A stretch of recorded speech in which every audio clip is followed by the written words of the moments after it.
Three. There we go. So, Assalamu alaikum wa rahmatullah. Welcome everyone to the second Medical Affairs Club meeting. We thank you all for joining from different countries in the Middle East. خليني الأول بس أعرفكم بنفسي. My name is Sharif Ibrahim. I'm a co-host and co-founder of the International Medical Affairs Club, proudly مع Dr. Mahmoud Bahgat, who is the club founder. الفكرة ببساطة أو the point behind this club إنه في الآخر we are creating a community من كل الناس اللي interested بالميديكال affairs، سواء experts شغالين في الميديكال affairs أو حتى ناس حابين to join the medical affairs from other different يعني therapies، وبالتالي ده يكون مكان يقدروا يوصلوا له، يكون فيه all the information or the details that they need. We've been starting this for a while. وطبعا proudly today we have with us our speaker, guest speaker for the second round is Dr. Rouwayda Dana. Not just professionally, she is a star. She's also a dear friend of mine. She is the chief medical officer of Mersako in Lebanon. She's a very busy lady and she's been awarded a couple of awards. I will leave her the floor to tell you more about herself. But first of all, I'd like to thank you for supporting the Medical Affairs Club and for taking some time out of your very busy schedule to be with us and to talk with us more about insights. Without further ado, I will leave the floor to you. That's for all our attendees, which are increasing. I can see the number increasing, which is great. Please feel free if you have any questions to Dr. Rouwayda, please type them down in your chat box, or if there are any interactive questions asked, please put your answers in the chat box and we will answer them accordingly. Without further ado, Dr. Rouwayda, شكرا كتير ليكي the floor is yours. Thank you so much, Dr. Sharif. It's a pleasure to be with you here today. Thank you, and I thank also Dr. Mahmoud Bahgat for the trust, and it's a great pleasure to be with you here and to talk about a very, I would say, attractive topic, which is beyond knowledge transfer, medical affairs evolving role as insights generation. So I don't think that the screen is moving anymore with me. Can you move the slide down? Let me double check. I'll let you be. لا دي هتلاقيها من عند حضرتك، فلو حابة you are ممكن a host. ستوب شير وري شير اجين. Yes. I stop sharing? Okay.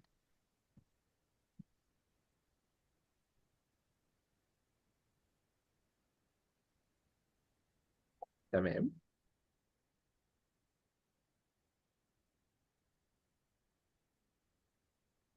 You see it now? It's loading. I think it will be shared very soon. It's starting, but still it didn't show. Yes, It's if you can put working. it back in presentation mode. Yes. Very good. I We think can it's see your second slide now. Great, great. Thank you so much. So as I said, it's a pleasure to be amongst you here today. And as an introduction for myself, my name is Rouwayda. I'm an MD in background, and I have an executive master's in business administration with focus on healthcare. And I'm also a professional coach, certified coach. I'm currently the chief medical officer at Mersako, Lebanon. I'm carrying like over 18 years of experience in multiple global pharma, like in Roche, MSD, Organon, Schering-Plough, in many roles in medical affairs. I work in diversified portfolio and markets, and I had I would say, the good experience of having like local, regional, and global roles in leading medical projects. I'm a published researcher on clinicaltrials.gov. I'm a board of trustee with Partners for Patients. It's an international NGO working to ensure like HCP knowledge around the globe and the patient access to therapy. I'm also working on transformative coaching currently. As my colleague Dr. Sharif shared, I was awarded last year to be among the top 200 global women power leaders for impact on healthcare. And I'm passionate like today to talk about healthcare, leadership, and empowerment. And I want to take a moment to acknowledge Anna. Anna is our MSL also at Mersako because she enriched also the presentation with her good insights Input. generation for it. Yeah. So without further ado, I would say that as we speak about beyond knowledge transfer, it really reflects the reality. So medical affairs, we used to really focus on knowledge transfer. But today we can see more and more as our role is evolving towards insight generation, how we can work on leveraging the current trends like AI, digital platforms, real-world evidence. How can we use all this to improve our strategic decision-making in medical affairs and how it's impacting pharma? So this is how I see that the topic is very interesting nowadays with a lot of changes in this, I would say, environment. So for that, I would say I would try to answer throughout the presentation many questions. First of all, I want to check the understanding about medical insights, and then we're going to explore together benefiting or leveraging the medical insights in organizational strategies. I'm going to talk a little bit about the role of AI in medical insights generation, same for digital platforms and real-world evidence. And then I'm going to be sharing what could be challenging remaining in medical insights generation. And we're going to explore a little bit how the environment and ecosystem are changing to adopt new trends in medical insight generation. And last but not least, I will share the Medical Affairs Vision 2030 for McKinsey, and we can have the forum for further discussions. But nevertheless, if you have any question throughout the presentation, please share with Dr. Sharif, and he will bring it up to the discussion. For sure, for sure. Very rich agenda. Oh. Can't wait. Yes, hopefully, yes. So, Vollenweider, in his article that was published in 2022, he spoke about medical affairs metamorphosis. And in this article, he mentioned that there was an evolution in the way medical affairs have evolved. So we moved from traditional medical affairs where we were looked at as mainly as a support function. We were focused on like medical education, knowledge exchange, and we had like reactive insights with limited real world data usage. We were more focused on clinical trials. While today we are really with the modern medical affairs like outlook, we have moved already into a strategic decision-making role. And through insights, we are informing R&D, market access, commercial strategies. And we have immensely shifted from reactive insights into proactive and predictive analytics. And today we are like extensively using real-world evidence, and we're going to explore today how we can further leverage AI and digital engagement in our medical insight strategies. Furthermore, this was like further, I would say, accentuated with the McKinsey report that was published in 2019. They mentioned within the first medical affairs vision that was like exploring until 2025, and they said medical affair is now a third pillar of pharma alongside R&D and commercial, and this is mainly driven by data and medical insights. So without further ado, if I want to check here and pause a second and ask myself or ask the audience, and you can say in the chat box if you have anything that Dr. Sharif can share with me, what do you think are medical insights? How can we define medical insights? يس هو يعني سؤال يبان سهل بس صعب يعني easier said than done please if you can type down يا شباب في الشات what do you think a medical insight is. Let's check the understanding. And I'm going to help you further. So when we say data versus medical insights, so medical data, medical insights, what do you think would be the difference? صحيح صحيح. وده دايما يعني انا يعني باكد على كلام يعني الاكزامبل اللي حضرتك قلتيه ده مهم جدا لان هم فعلا في جراي اريا كتير ما بينهم الاثنين. Let's see what they will say. If you can have any answer to the question يا شباب you can write it down in the chat. Meanwhile لغاية بس ما الناس ممكن تكتب الإجابات. ممكن أنا أحاول آخد يعني جولة I can share at this answer. I know it's always يعني easier said than done. We always think إن إحنا فاكرين عارفين الإجابة بس ممكن يبقى في جاب عادي كلنا بنتعلم. I think So الفكره في الواي، يعني الفكره في الانسايت، الفرق بينها وبين الداتا، الواي behind. يعني الداتا is mainly patterns او mainly some realities زي ما بنقول، لكن الانسايت بتكون why these realities are actually there. yes, and furthermore, the difference when it's only data, it's not used to generate any actions. Data remains as data. So you read data, right? But you don't do any action around it. While medical insights are actionable information. So you can take this knowledge, take this information derived from like clinical data, real world evidence, patient behavior, digital tools, HCP interaction, and many other resources to generate actionable insights.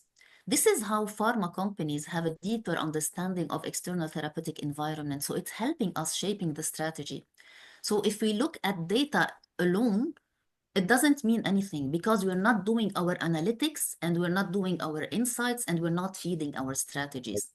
And when we say medical insights and how is it bringing value to the healthcare stakeholder, I would say it has like 360 added value for all healthcare stakeholders. For HCPs, for example, with medical insights, we can enable evidence-based treatment decisions. For patients, it leads to better health outcome and personalized medicine. For payers, it supports reimbursement decision and value-based evidence. But also for pharma, it plays a major role in informing R&D, product strategy, and commercialization. So if I want to like have a scope on how medical insights generation impact the world of pharma mainly, I would say that medical insights have revolutionized the way that medical affairs are contributing in the forefront in drug development, enhancing the drug development and informing commercial strategies, in accelerating time to market, and in driving innovation. And how does that happen? So with the prompt insights, we are having like more informed decision making.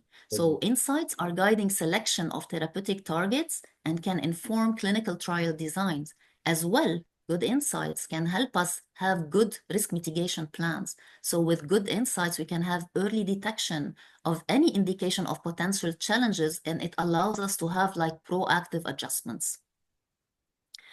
On the role of accelerating time to market, we have all witnessed how insights, while we understand the patient needs, the healthcare ecosystem, opportunities and challenges, and the market dynamics, how they are changing and evolving, companies can streamline development processes that accelerate time to market of products.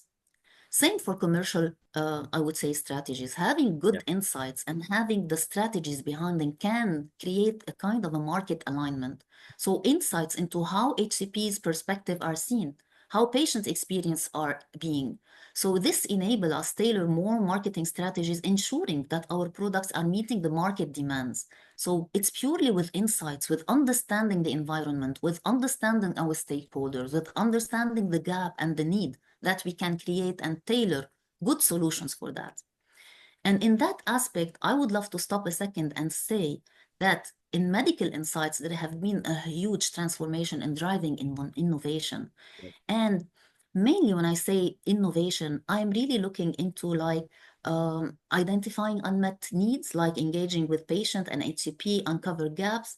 And this here, I'm talking a little bit about how AI, digital platform, and real-world data are helping us address these unmet needs. And there is يعني a lot of things to get insights from. يعني حتى Amjad with us on the chat is saying we can even get insights from the CRM systems, as Yeah, conversion data as well. And just like you mentioned في slide, the main benefit of all this is to leverage the insights into an understanding of the strategy and actionable decisions, which is what Ahmed Osman was just saying in the chat. Thank you all for the interaction, but it makes sense that everyone is going in the same direction you are saying. Yani, thank you. absolutely. Thank you so much, Dr. Sharif. So once we spoke about the importance of medical insights, another question would arise. Would you think it is mandatory to integrate every medical insight into the organizational strategy? I would give you like 1 minute if you like to share your thoughts, and then I will share how this thing, like the references that we checked, look into it. What do you think? Is it mandatory? شايفين ايه يا شباب؟ mandatory or optional؟ اوكي، احمد عثمان thinks no, thinks it's good but it's not mandatory. Great. Very good, very So good let's, to see different viewpoints. yes, Good to have. that's very nice. Absolutely, because you can see different perspective and Yeah. how we are like looking into the topic from different point of views. مظبوط مظبوط. he's stating يعني ان it's optional in the global strategy direction يعني. Most probably because I was going to say this يعني I've worked with 3 employers. employer واحد بس، يعني شركة واحدة بس من ال3 هي اللي كانت حاطة القصة دي mandate في مثلا براند بلان اكسترا، يعني جلوبال بوتم داون يعني. انما الشركتين التانيين اللي كنت فيهم لا، الموضوع اوبشنال زي ما احمد متفضل يعني. ف we saying بالظبط not only medical يعني، صح. Thank you for that. انا كنت سايب السؤال ده انا كنت سايبه للاخر. هو الانسايتس حكر على الميديكال ولا لا؟ ف thank you he already answered the question. I think this is N juice if I'm saying the name right يعني. Yeah. Very good, So the very good. question was, The the question question was, was is it not, integral or not? yes, it was not Mandatory. حكر على المedical. I'm saying the medical insight. Is it mandatory to have it into Yes. organizational strategy? And I can agree with you that a lot of organizations so far, they do not do that. It's very true. صحيح. So, but according to the latest reports, and one of them is like was published last year in 2024, and the title was "It's Never Too Soon: How and When to Engage Medical Affairs." And they said that the soonest we get, so insights alone, they don't bring value. So when you have insights and you cannot take action with it, it remains like as you having data.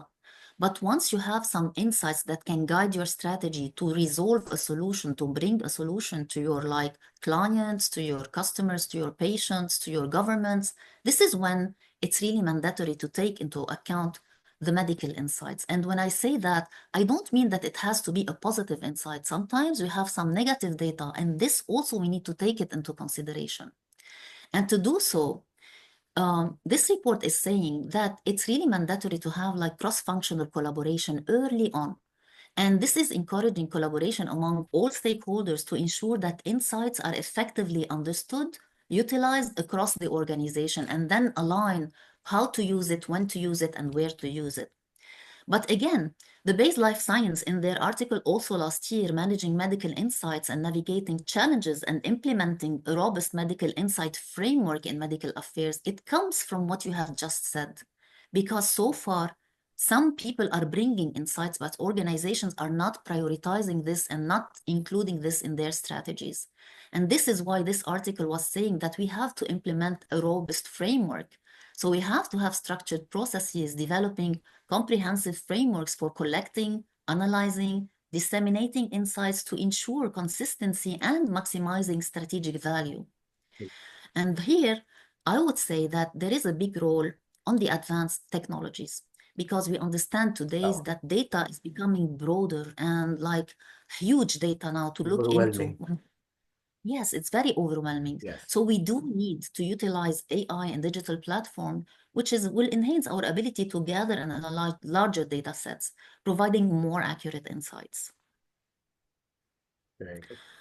So one of the key driver in medical insight generation, which made like the revolution or the big change, is AI. So the AI was a game changer in medical insights generation. And if you want to say about how traditionally we looked at insight generation, we cannot ignore that we relied on manual analysis, right?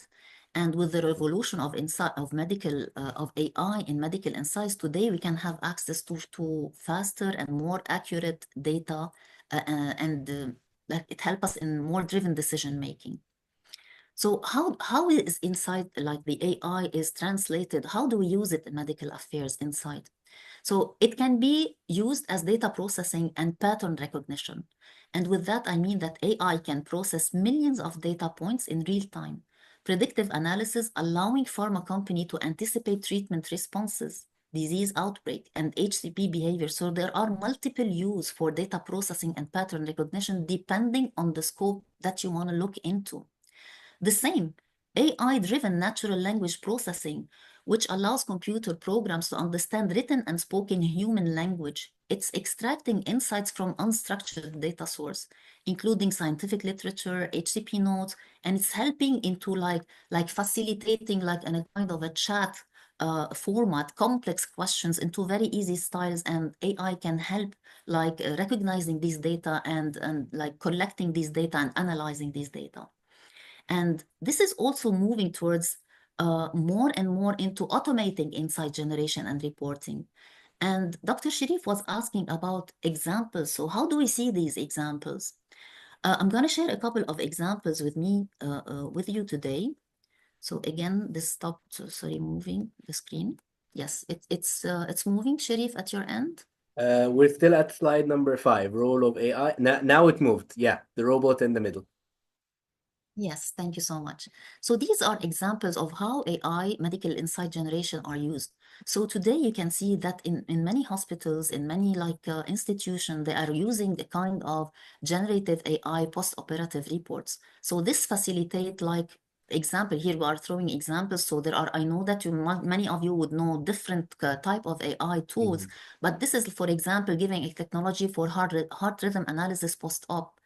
The same for AI-driven HCP engagement. So the use of AI to simplify access to medical information, AI in clinical trial efficiency, and the use of AI in longitudinal clinical trials with prognostic covariable adjusted mixed models for repeated measures, which is a kind of like long-term studies where they have to repeatedly check on risk, safety issues, outputs. So it's really helping to enhance the precision of treatment effect and enabling reduction in patients in sample size and enrolling times. So it's like really helping out clinical trials move faster as well and in more efficient way. Yeah.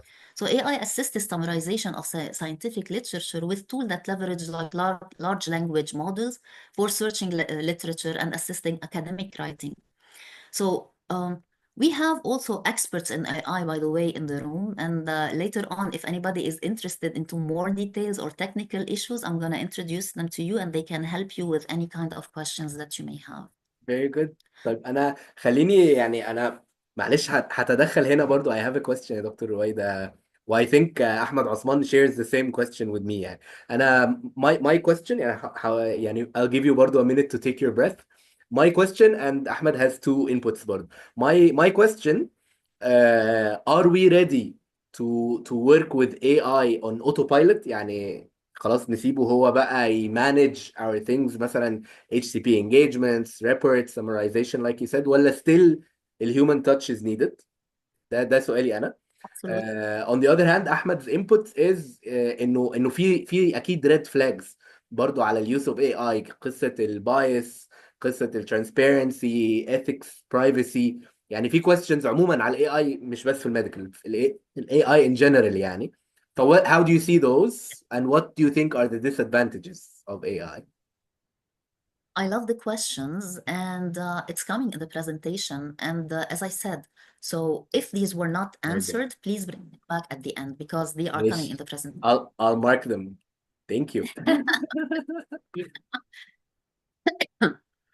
So question, does anybody knows who's this gentleman? That's another simple example of AI and how it has been like incorporated into like organizational strategies. Okay. For me, frankly speaking, لا. If anyone on the chat knows, no please tell problem. us. Let me help you with that. That's Charles Charles Pfizer. Pfizer. Okay. Yes, that's the founder of Pfizer. And actually, the reason I'm bringing Charles into the AI, it's because I wanted to use, like probably most of us would know that Pfizer are using AI already. And they have a platform that is called Charlie, right? Charlie is an AI platform developed by Pfizer, and it was named after Charles Pfizer.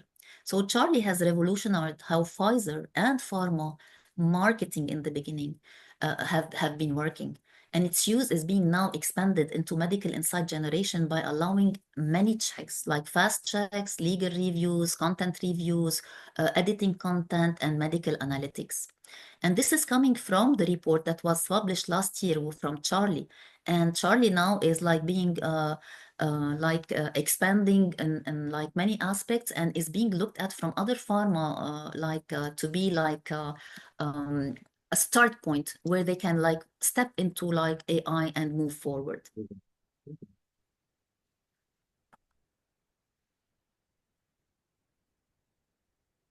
Very good. Let me check. Okay, so it's moving now. We're still on the Charlie slide. Now it moved. Yes. Okay, so we spoke a little bit about AI, and I understand that you had your questions about how can we make sure that we are using AI in their right platforms. And I have some slides at the end where I'm showing how the environment is evolving to ensure the response to your questions. So bear with me until the end.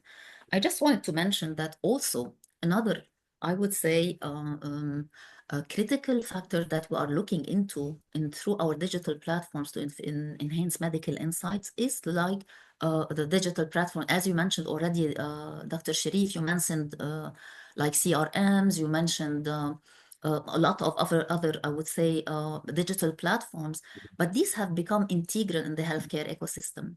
It's providing centralized and accessible repositories for medical data, like in other, I would say, functions, because today you might see these in like other functions, but today it's being integrated also in the medical data. And these platforms are facilitating efficient collection, analysis, dissemination of medical insights, enhancing the clinical decision-making and patient care. So how do digital platforms enhance the medical insights? Sure, we have these centralized data repositories. Digital platforms, they aggregate data from various sources like the electronic health records, wearable devices, patient surveys, offering a holistic view of patient health. The same for enhanced collaboration. So these platforms, they can enable seamless collaboration amongst healthcare provider, researcher, and patient, fostering the sharing of insights and better patient care. And in patient engagement, so digital health platforms often include patient portals that allow engagement in their care plans, and they can contribute to data for insight generation. So I know that my screen is a bit slow, but I hope that you are with me on the slide. Yes. So digital platforms are also leading to more effective and patient-centric healthcare strategies. So we are, like you said, Dr. Sharif, probably every company, they have different digital tools, they have different technologies. I totally agree. And many of us were not yet there in AI and probably in digital tools, but doesn't mean that the future is not going there, and we're not there even currently.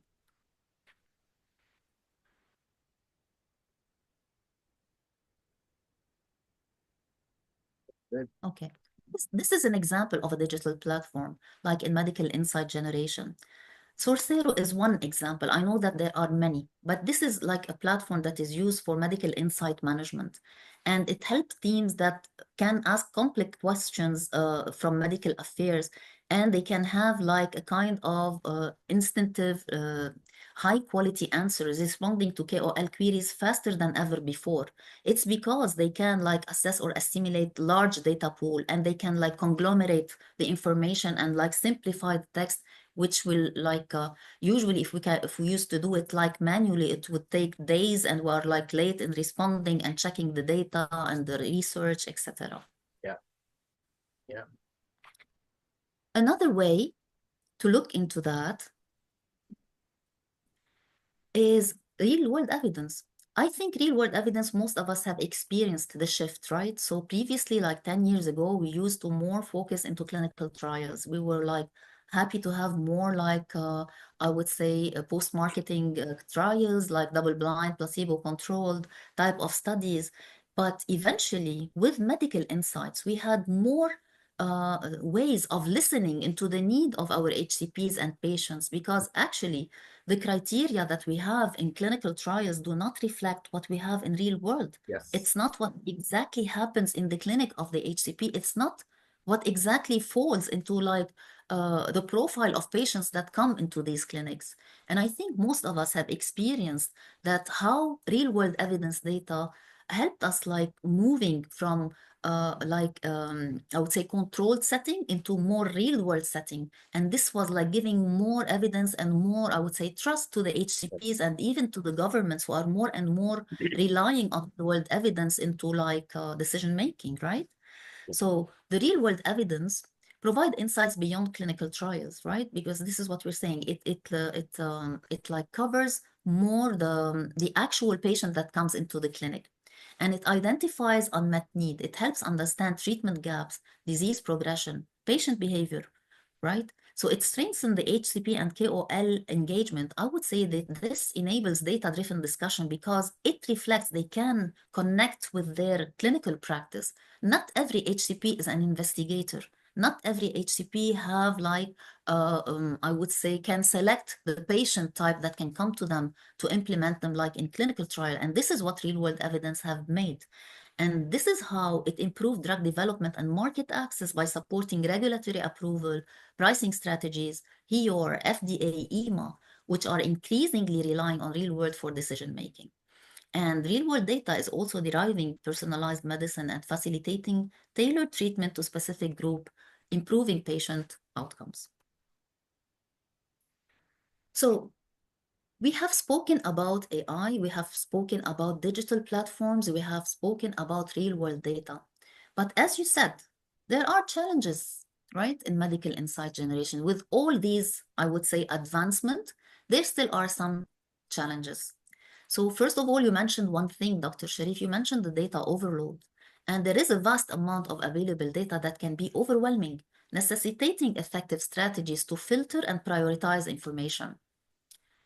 Another challenge would be ensuring the quality. This is another aspect that some of you brought already. How do we ensure data quality? Maintaining a high standard of data quality is essential for generating reliable insights. You mentioned also, one of you also mentioned, and I wrote it down, the ethical consideration. It's very true. Upholding ethical standards, particularly concerning patient confidentiality, is paramount. One thing also I think that you mentioned was managing AI hallucination. This is what we call it. So you asked, should we leave AI into like an automated system? Yeah. Definitely not, because today AI still faces some kind of hallucination. It can give like out of scope information. So definitely it should be driven by the human being so far. I don't know how the future move, but today we have experts on board. Probably I can give them the floor to share more information about that. But this is one of the key challenges that we are still working around, and how we can work around that. So the best practice for effective insight generation nowadays would be to really establish some clear objective. Yeah. Clearly Well, outlining the purpose. I'm sorry to cut you, but I was agreeing with you.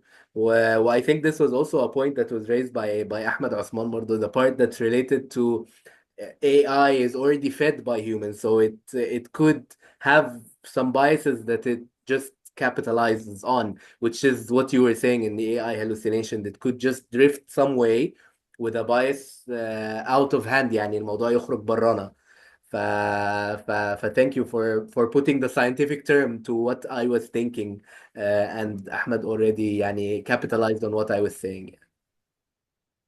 Actually, I would thank Ashwarya from Newbridge. They will be sharing some insights at the end also, because they are the experts in AI in medical insights generation. Very good. So furthermore, we have to foster a culture of continuous learning.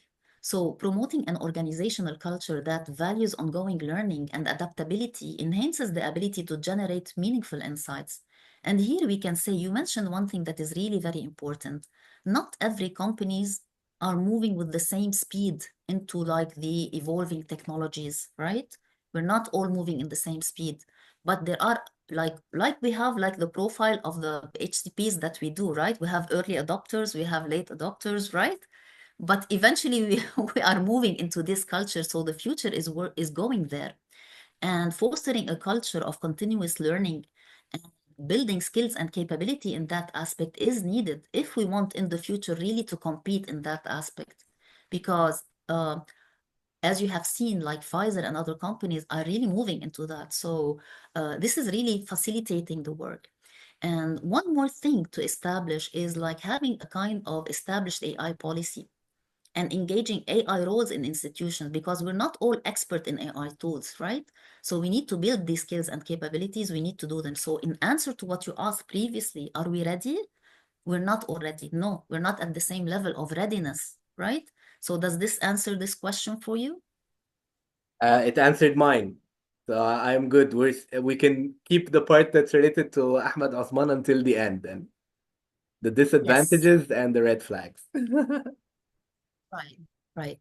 So how is the environment changing in the era of AI in medical insights specifically?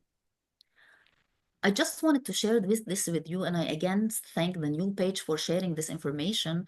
And probably the numbers are not the most updated for today, but you can see that there are billions of expenditure on healthcare in Yeah. AI. And you can see in this curve that you can see the percentage of fast adopters and very fast adopters and moderate adopters and very slow adopters. Of course, AI is reshaping the possibilities for our digital landscape and is revolutionary like businesses. As AI continues to advance, it is the next competitive weapon, I would say, for businesses, for pharma to remain relevant and profitable in the modern world. And you can see that we have moved like from the 19s to the, like I would say, from integrated enterprise. We have witnessed the digital enterprise. So most of us, you mentioned CRM, you mentioned like other tools that probably others are using. And now we are moving into like the intelligent enterprise. So CEOs, as you said, Dr. Sharif, you said that many companies, they do not integrate this part of insights generation as an integral part in their strategies. And this is why the recommendation is that CEOs must see the value. So they would see the value of this and how it's helping them transform the way we work with medical insight generation and how it's contributing to the pharma and to the patients and to the HCPs. If we don't do that, if CEOs will not have like take the lead and change in transforming like their organization from digital to intelligent enterprise to ensure survival, I think that some companies may be falling behind. So this was one aspect of how the environment is changing. So previously we didn't hear about expenditures in AI, right? In Yeah. previous But it's like evolving very I fast, and يعني my knowledge about this when I was reading يعني the reports from First Word, etc. AstraZeneca have acquired a company called Siren, I think, for AI, and Bayer have also acquired it. So yes. so they're not contracting their services, they acquired the whole company. ف it makes sense طبعا مع الريبورت that you are showing يعني. Absolutely. And again, another aspect of how the environment is changing, you can see that AI is already being integrated. It has been used like in many cases, and it explored across the biopharma value chain. As you mentioned, already some companies are going there. You can see that it's being used like in research and development and manufacturing and supply, in many other functions like HR. And you can see that how you can probably the easiest example that comes to mind is the talent acquisition with the platforms that they are using and how they are relying on AI and I would say digital platforms in that. And also you can see that currently commercial and medical function are in the scope. They are already in the scope of some pharmaceutical company. And you're totally right, not all of them. Yes, yes, yes, yes. The other aspect of how like the environment and ecosystem are changing to adapt to new trends is the increasing governance and oversights.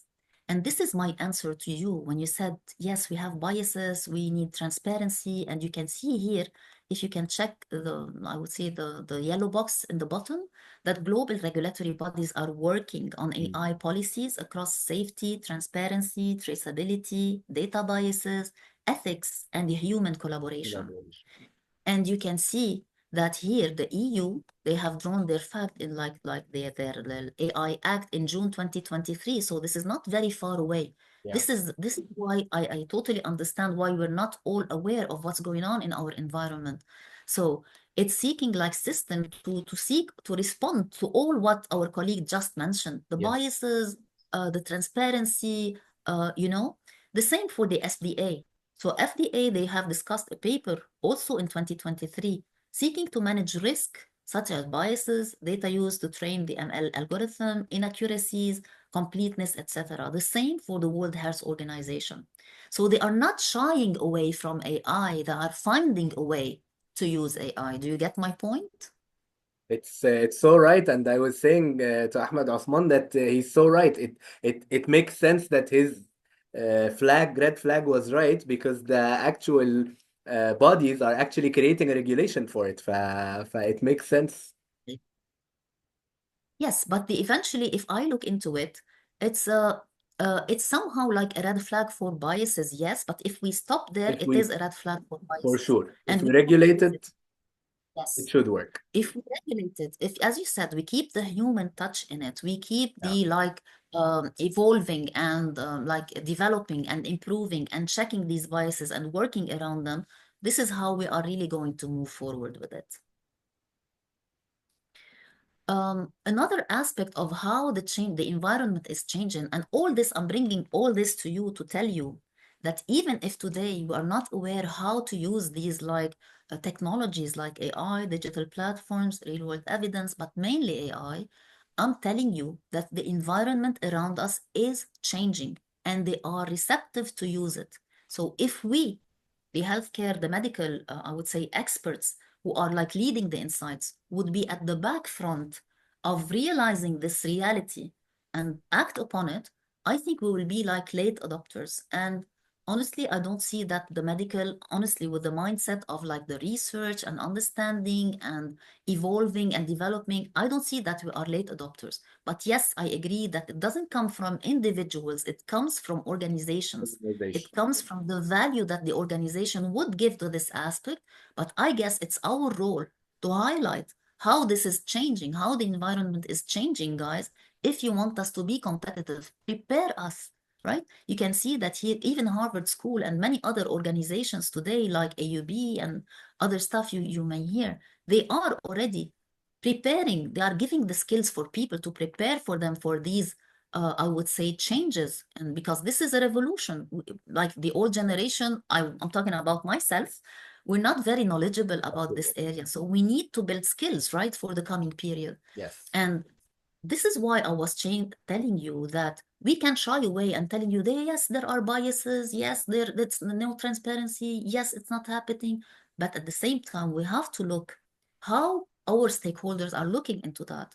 So if the governments are assessing how to improve on that and how to set governments, if the HCPs, and nowadays in the report, I'm going to be sharing the report of you with the McKinsey report about the 2030 vision.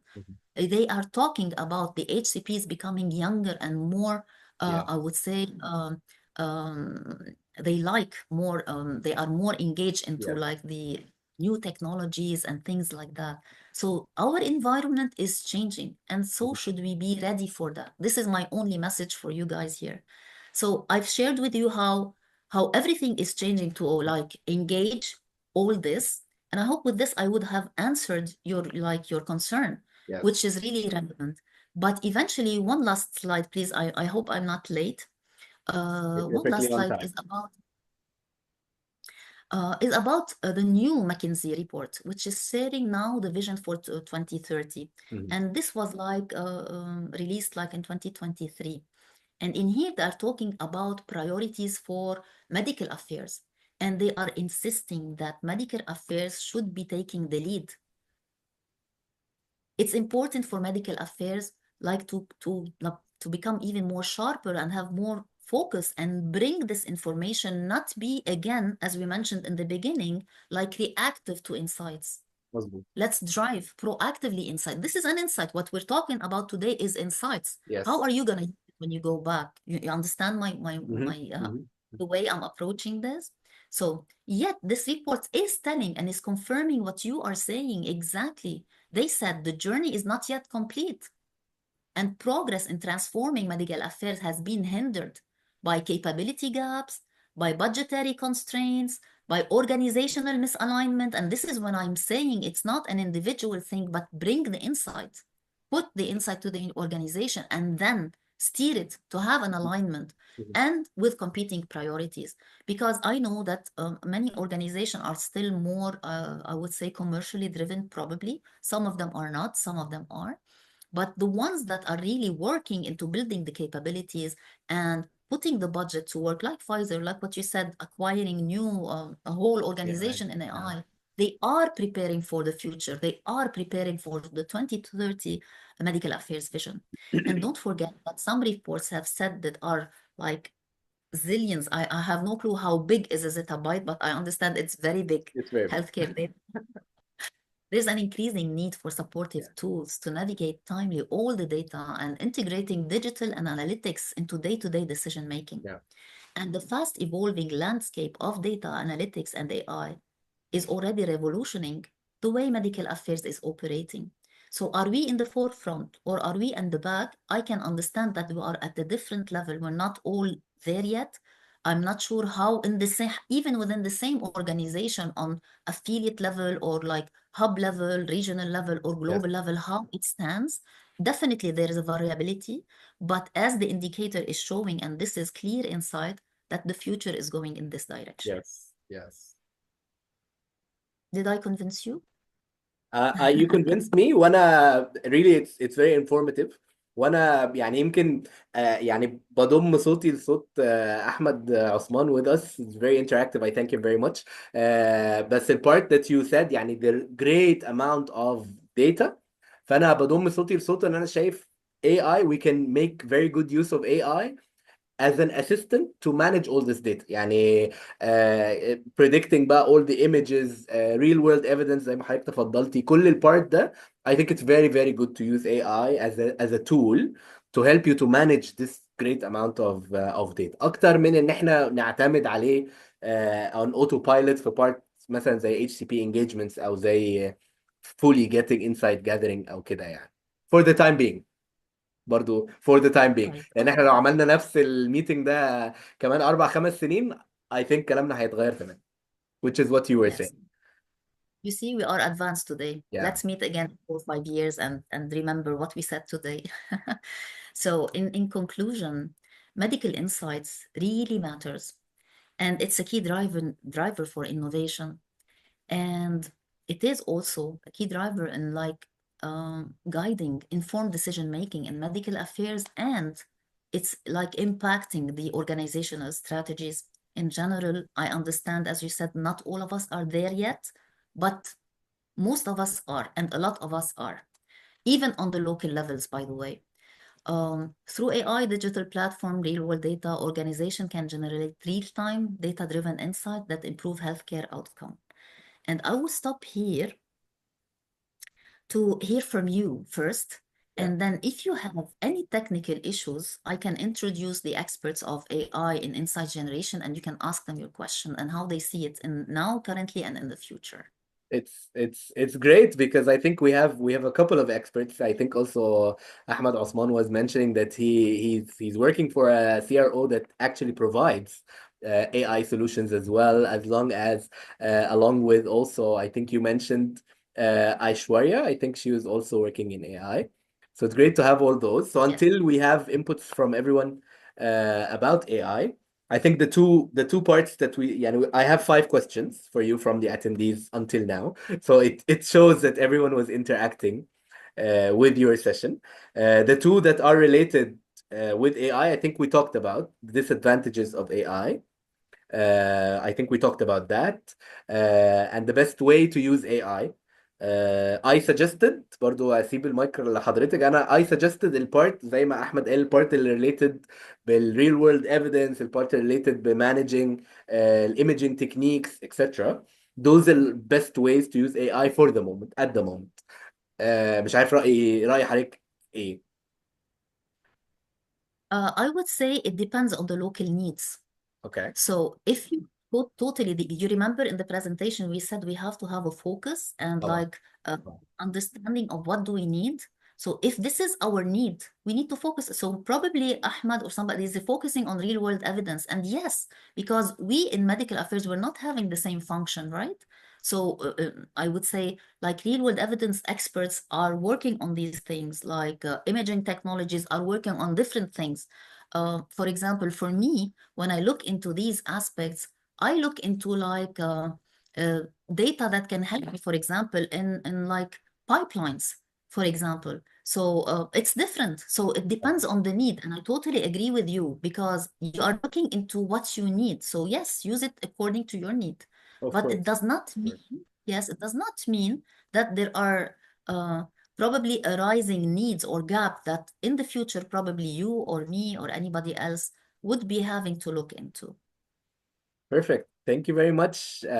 I think if you are at the end of your presentation, or you have more slides, I'm not sure. You're at the end?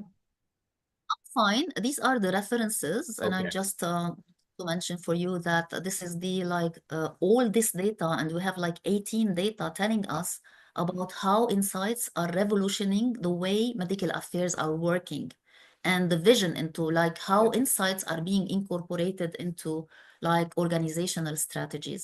So all this shows the importance of I would say insight generation, and I take back the title of the presentation, like moving from knowledge exchange to insight generation, our role in insight generation. And I hope that I could capture the importance of what we do in that aspect today with my presentation. Thank you very much. It was great طبعا. يعني شكرا ليكي جدا وشكرا لوقتك. If you can just stop your slide share so we can all see you because we have a couple of questions ليكي. وطبعا please يا جماعة feel free لو حد عنده أسئلة please write them down. احنا عندنا 3 questions وبعد كده ممكن leave the floor لدكتور محمود برضو يكومنت وانا برضو اقول لك my comment after we're all done. اول كويستشن انا هقولهم لك بترتيب ما هم جم بالنسبه لنا يعني. اول كويستشن كان الانسايتس حكر على الميديكال ولا لا، ولا any field associate can actually gain an insight. Absolutely, it's not حكر على المedical. But why we are really tackling medical? Because we have been reactive in insight generation. We have been reactive. Yeah. So we are moving. So as I said, the example of Pfizer, they really used it first in commercial. They used it in marketing, and then they are expanding into medical. So absolutely منه حكر على المedical. But I think we should be moving from reactive to proactive. And yes. او priority، يعني مثلا priority عند الميديكال الانسايت جاذرنج هيبقى في الاول، لكن لو انا مثلا فيلد اسوشيت كوميرشال او انا ماركت اكسس او كده ممكن priority بتاعت الانسايت جاذرنج عندي تبقى رقم 2 او 3 بعد my core job of selling يعني. Thank you for Yes, that. and I would, one more thing I would say. Remember also we spoke about the early on, it's never too soon. The طبعا. slide when I said it's never too soon, and we طبعا. spoke about the cross-functional collaboration because insights can come from anywhere. It's not only AI, it's not only real world. It صحيح. can come from direct contact with patients, with HCPs, you know, CRM, anything. صح. So when we all cross-functionally collaborate and put these insights effectively, and we can all look into them, then we can have like an effective strategy. مظبوط. So no working in silo at all. صحيح. مليون في المية. وانا يعني هرفلكت على الكلام اللي حضرتك بدأت بيه اصلا السيشن، ولسه احمد عثمان كان بيتكلم فيه، وهو فكرة الفرق بين الداتا او الفيدباك والانسايت. فوي نيد تو ديفرنشيت. طبعا ده زي ما حضرتك قلتي في اول 2 3 سلايدز. if we differentiate this and we have بقى good quality insights then بقى العجلة بتدور زي ما بنقول يعني. you have everything else if you have a quality insight that you can build a strategy on يعني. which leads us to the second question. هو it's a broad question that يعني هو يبان سهل بس هو برضو معقد شوية يعني. how do we add value in insights يعني. وانا يمكن ده سؤال انا اتسألته بس برضو عايز your inputs عليه، انه هل ان احنا بناخد insights هو ده في حد ذاته الفاليو، ولا there are things that we need to do to make sure that our insight is actually adding value و valuable يعني. Yes, that's a very important question. In one of my slides, I spoke that the first step is getting insights. But if we don't, by the way, insights, I want to clarify one thing. When we say insight, it's not something I heard and I'm just laying back to my organization. Insights is when I'm looking into a gap and I get an insight about this gap and I use it and I use it to find a solution. So this is how I put value in my insights. And when I do that, the thing that we are contributing, when I bring a solution, my organization or my team, or I don't know, my product, whatever, this is how we are adding value to the organization and to the stakeholders. So by gathering these insights, like what we spoke about real world evidence. So for years, we didn't listen to the HCPs, right? We were very happy with complex clinical trials, and this is evidence, but it was really we didn't listen. But eventually there was increasing pressure from HCPs and from patient organization. Listen to us. This is not the real world. This is not how we come to the clinics. And this pressure, this insight, we had to listen to it eventually. This is the type of reactive mode, you remember? So when we listened to it and we moved into real world evidence, you can see now how it's impacting faster, I would say, time to market. It's impacting, I would say, adoption from the HCPs because they can relate to what happens with them in the clinic. I hope it answered you. It does. وطبعا الكولابوريشن مع الكروس فانكشنال يعني ستيك هولدرز ده مهم جدا. I think برضو يعني انا واحمد متفقين في البوينت دي. كروس فانكشنال كولابوريشن من different resources هو اللي بيخلي بقى ان فعلا الانسايت ده كاننا بنبص عليه 360 يعني من كذا مكان. to make sure طبعا انه فعلا it's actionable. Yes, and don't forget that when we are looking into it from different perspective, we are enriching the way we analyze it, see it. So it's very important to have this cross-functional collaboration because everybody is bringing different perspectives. So definitely I agree. وانا كمان اي اجري جدا. وحتى ده يعني بيلينك مع سؤال احنا يعني اتسالته في النص من انا مش عارف لو اقول اسمها صح اللي هي ان جوس، انه برضو هي كانت بتسال which companies have transformed، يعني which companies اللي فعلا الميديكال بقى بيليد فيها وبقى transformational. فانا جاوبت بالنيابه عنك من ماي سمول اكسبيرينس. انا عارف من ماي previous employers يعني نوفارتس اند امجن are working that way، يعني they transformed وبقوا فعلا خلاص الميديكال ده بارتنر وليدر وبادجت اونر وبيليد الاستراتيجي اللي everyone else follows. لو انت working with a couple of multinationals in your current role you can disclose names مين شركات تكون فعلا مشيت على الخطى ده please share with us. لكن I understand لو ما ينفعش بس هي نجاح، يعني الشركة اللي عاملة كده ده نجاح، فاحنا بنذكر نجاحها يعني. Yes, absolutely. So many companies are working into that, and many companies have already achieved a state where medical are decision makers in the strategies, in organizational strategies, not only on medical affairs. The only way they are using is like having something, what's the added value that we are bringing to the table? And when they use insights to add value, they will be heard. So like examples of these companies, for example, you mentioned already Amgen because we're working with them. I worked with Roche. We're working with many companies like Sanofi's. They have so many companies. They have like already digitalized platform, real world evidence, and moving into AI. So yes, a lot of companies have really evolved, and I really understand from where these questions are arising because we cannot see it in our daily probably practice or in what we do daily. فاهم حضرتك وده كلام مهم جدا. بس انا مبسوط يعني الاسامي الكومبانيز اللي انت ذكرتيها، مبسوط بالميكس ما بين الميدل سايز والبيج سايز. ف it shows انه الكونسبت نفسه موجود across different organizations بغض النظر عن السايز. ف this is great. We can see other names روش سانوفي ميرك. بيرفكت. في سؤال جاي لنا برضو I think يعني اخر سؤال لو ما فيش حد هيكتب حاجة تانية. patient perspective. Does considering a patient perspective ده بيخلي الانسايت more deeper more valuable ولا نفضل في الايكو سيستم بتاعنا اللي هو الدكتور والهيلث كير سيستم وكده والبيشنت كده بيفول؟ What do you think? Absolutely. So this is one aspect that we really should be working specifically in medical affairs because, you know, we spoke about patient-centric healthcare, right? We're moving into patient-centric healthcare. We need to respond to the patient. You remember also, Dr. Sharif, like Years ago, we didn't have patient organizations. Today, we have so many and Yes. specialized in many different diseases. So the voice of the patient is getting louder.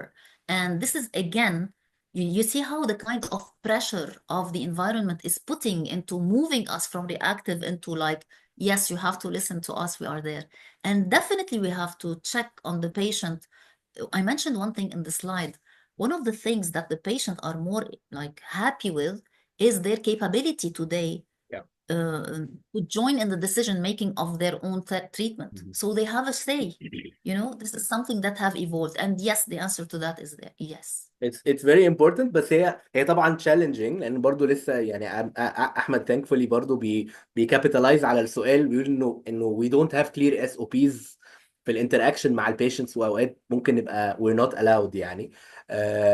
خليني برضو يعني لو تسمحي لي معلش انا I'll take part of this answer وهسيب المايك ليكي بعد كده.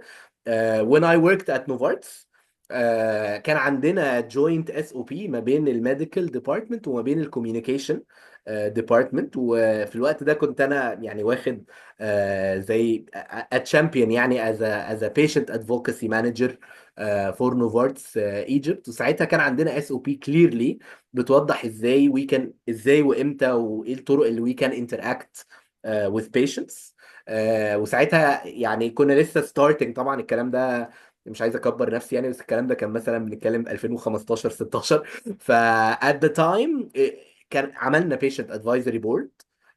we took يعني the approvals وجبنا البيشنتس اتكلمنا معاهم about their needs on different medication. عملنا patient advisory board، عملنا patient testimonials مع patient advocacy group زي ما حضرتك تفضلتي which is very important، لان هم اللي جابوا لنا البيشنتس، هم اللي لفتوا نظرنا للانمت نيدز اللي عند البيشنتس دول. وفي نفس الوقت كنا بنسبورت البيشنت دايز، يعني لو مثلا في a day about حاجه مثلا في run في activity educational، فكنا بنحاول نجيب مثلا دكتور يكلم البيشنتس دول through البيشنت ادفوكسي مع البيشنت ادفوكسي جروب، نعمل الاويرنس داي ده يبقى في مثلا ران مثلا فور مالتيبل سكلروزز، وفي نفس الوقت في توك هيقولها الدكتور، نصايح للناس المرضى اللي قاعدين دول على how to handle multiple sclerosis او when to raise the flag when to go to your doctor وهكذا وهكذا وهكذا. فدول كانوا 3 حاجات احنا عملناهم at my time. انت طبعا ايدك في الشغل اكتر دلوقتي، فلو انت you have better examples او how فعلا الميديكال يقدر ينتراكت مع البيشنتس او يوصل للبيشنت انسايتس دي لو هو مش عارف يتعامل معاهم دايركتلي يعني. So I understand that we don't have like a direct interaction with patients, but as you said, organizations today are making a kind of a link. I remember some of the organizations I used to work with have already set a patient journey manager. مم. مم. So this patient journey manager is looking into, it's a function that is not medical, not commercial. It's part of the communication and access part, which is looking into the patient needs. And it's not on individual cases. It's like a broader thing and how like globally we're working into patient centricity. So yes, some organizations are putting some rules around that. Very good, very good. I hope that answers the question. أنا هليف the floor لدكتور محمود بهجت لو حضرتك معانا if you want to comment until I check the messages لو في أي other questions that I missed. السلام عليكم. انا بس كنت عايز اشكركم انتوا الاثنين جدا جدا، المحاضره هايله جدا جدا ما شاء الله عليكم. اصلا الام اس ال والميديكال ادفايزر والميديكال مانجر ده حاجه مهمه جدا جدا في كل الشركات. لغايه فتره يمكن من 10 15 سنه ما كانش كل الشركات عندها الموضوع، بس دلوقتي بقى الموضوع كبير وبقت كل الشركات مهتمه جدا بيه. فعشان كده احنا الحمد لله يعني ربنا كرمنا وعملنا الكوميونتي ده، والمحاضره دي فعلا هايله جدا وجزاكم الله كل خير عليها. وانا مبسوط اصلا بالانتراكشن والناس اللي بتسال Perfect. والردود بتاعتكم ما شاء الله جميله. فانا بس حبيت اشكركم انتوا الاثنين عليها، وان شاء الله يعني نشوف حضرتك برضو دكتوره في ميتينجز ثانيه في الشهور الجايه كمان ان شاء الله رب العالمين بجد. وشكرا جدا جدا ليك يا شريف كمان بجد، شكرا Thank you, جدا ليك. thank you so انا بس much. حبيت اشكرك. وانا بضم صوتي لصوتك، ويعني الحقيقه it was very very very informative. برغم ان هو يعني topic كبير جدا، بس انت you managed يعني ان انت to touch point على كل الحاجات المهمه فيه في ساعه واحده بس. فده it just shows انك ماستر يعني. فطبعا احنا اكيد هنحتاجك تبقي معانا في a lot of other club meetings ان شاء الله. زي ما انتم عارفين احنا every third Wednesday او every month، كل تالت اربع في الشهر، الساعة 7 ايجيبت، 8 سعودية، 9 UAE. دايما بيبقى عندنا الكلاب ده we join together to exchange بقى data، ونتكلم ونinteract ونfind gaps ونexchange information. ما انا شايف برضو ايشوريا she left her email. thank you so much for that. اكيد الناس وانا شخصيا will get in touch with you. فانا الحقيقه رويدا يعني انا بشكرك من كل قلبي for this. thank you so much and thank you for سعة صدرك على كل الكويستشنز اللي جت يعني. Abadan, thank you so much. It was a pleasure really to like join you in the club. It's very interesting, and I hope that we could like support all our colleagues in these information. And I'm not sure if you want to have any technical questions about AI before Aishwarya would leave, or you would leave it till later on. I leave it up to you. I think it would be great. I will put the email of Ashwarya in the group.